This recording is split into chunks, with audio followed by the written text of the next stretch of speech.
આપ સર્વોને હેતપૂર્વક જય શ્રી સ્વામિનારાયણ। આજની સત્સંગ કથા વાર્તા નિજ મંદિર સાવરકુંડલા પવિત્ર ચાતુર્માસ વિશેષ।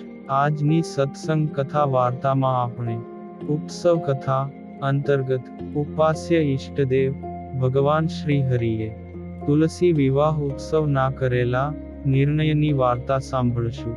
તુલસી વિવાહ એ હિન્દુ ધર્મની એક અત્યંત પવિત્ર અને આનંદમય પરંપરા છે, જેમાં તુલસી માતાને શાલગ્રામ એટલે કે ભગવાન વિષ્ણુની સાથે વિવાહ કરવામાં આવે છે। આ તહેવાર કાર્તિક માસની શુક્લ પક્ષની દ્વાદશી તિથિ પર ઉજવવામાં આવે છે, જે દેવ ઉઠી એકાદશીના એક દિવસ પછી આવે છે। આ દિવસે ચાતુર્માસનો અંત આવે છે। અને હવે સાંભળીએ તુલસી વિવાહનું મહત્વ અને કથા।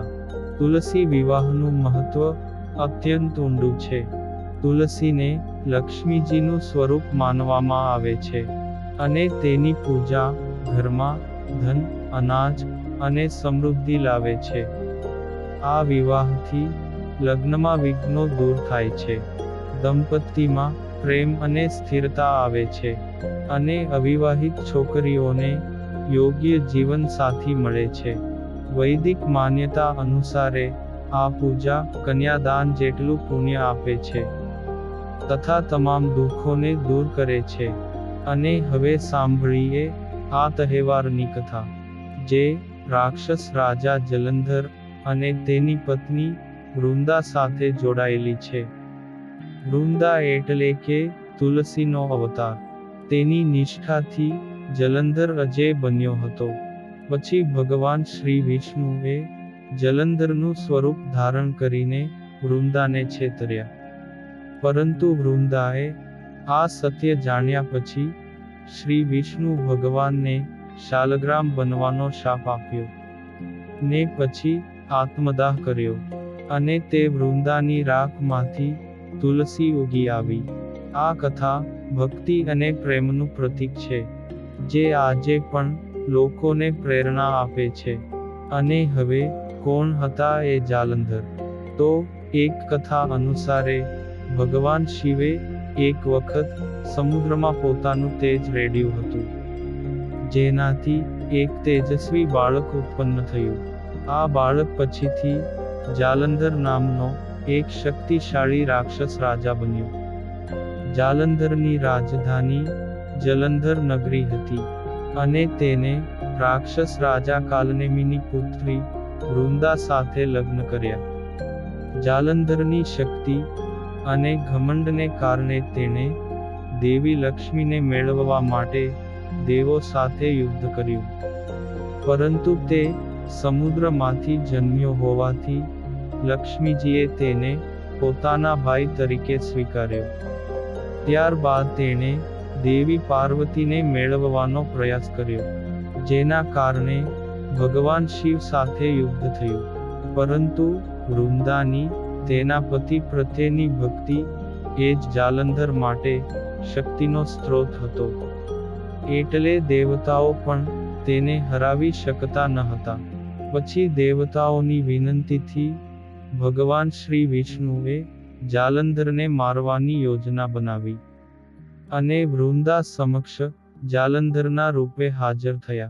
તે પોતાના પતિનું રૂપ જોઈને વૃંદા તો ભ્રમિત થઈ ગઈ, જેના કારણે તેની તપસ્યા તૂટી ગઈ, અને તેથી જાલંધરની શક્તિનો નાશ થયો, અને તે યુદ્ધમાં માર્યો ગયો। તે જ્યારે વૃંદાને ભગવાન વિષ્ણુના છળની ખબર પડી, એટલે તે ખૂબ જ દુઃખી થઈને પોતાના પ્રાણ ત્યાગી દીધા।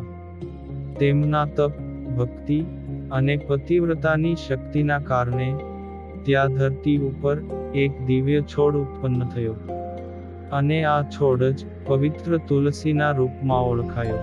પછી ભગવાન વિષ્ણુએ વૃંદાના ત્યાગ અને સાચા પ્રેમનું સન્માન કરતા તેને વરદાન આપ્યું કે તે તુલસીના રૂપમાં હંમેશા પૂજાશે, અને તુલસી વગર તેમની પૂજા અધૂરી ગણાશે।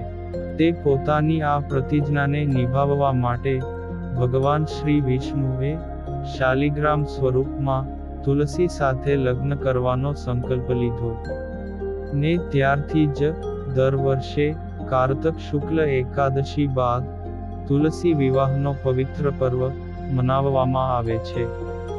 અને હવે જાણીએ તુલસી વિવાહ માટેના મહત્વના મંત્રો. પૂજા દરમિયાન આ મંત્રોનો જાપ કરવો જરૂરી છે તેવું વૈદિક શાસ્ત્રો કહે છે ને આ મંત્રો માનસિક શાંતિ અને સમૃદ્ધિ આપે છે. તુલસીનો પૂજા મંત્ર: ઓમ સુભદ્રાય નમઃ, ઓમ સુપ્રભાય નમઃ. અને પાંદડા તોડવાનો મંત્ર: માતસ્તુલસી ગોવિંદ હૃદયાનંદકારિણી નારાયણસ્ય પૂજાર્થં ચિનોમિ ત્વાન નમોસ્તુતે. રોગમુક્તિ મંત્ર: મહાપ્રસાદ જનની સર્વ સૌભાગ્યવર્ધિની આદિ વ્યાધિહરા નિત્યમ તુલસી ત્વન નમોસ્તુતે.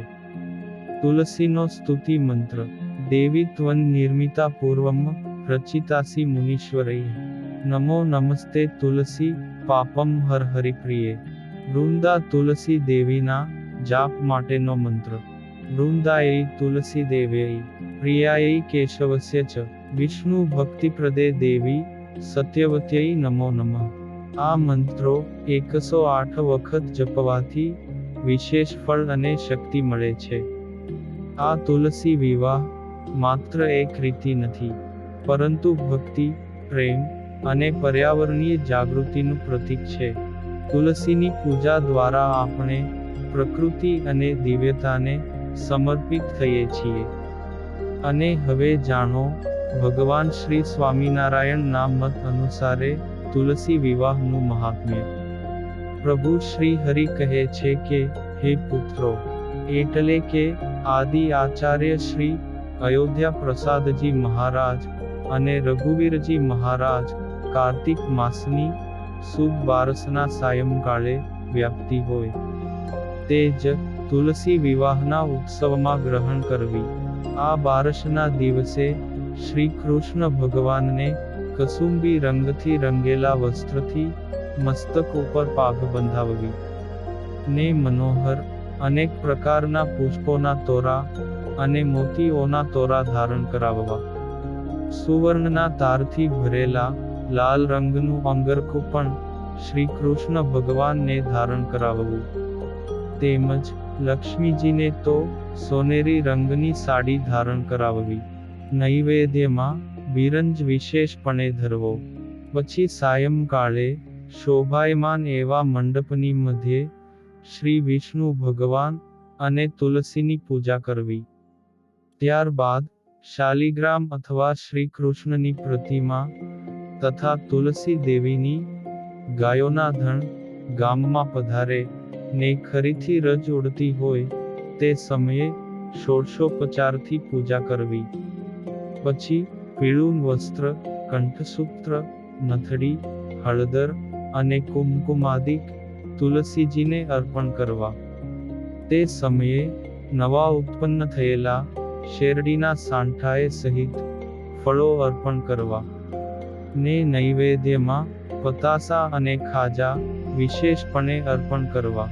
પછી આરતી ઉતારીને તુલસી અને શ્રી કૃષ્ણને મધ્યે એક વસ્ત્ર રાખીને અર્થાત છેડા-છેડી બાંધીને મંગળ શ્લોકોનું ઉચ્ચારણ કરી મંગળ ફેરા ફરાવીને સંકલ્પ કરાવી તુલસીનો હાથ શ્રી કૃષ્ણ ભગવાનના હસ્તમાં અર્પણ કરવો અને તુલસીજી શ્રી વિષ્ણુ ભગવાનને અર્પણ કરી દેવા.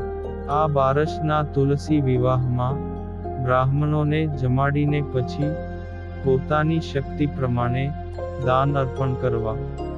આ ઉત્સવમાં તુલસી વિવાહના પદો ગૌરાવવા, પરંતુ અન્ય કોઈ ગીતો કે ફટાણા ગાવા નહીં.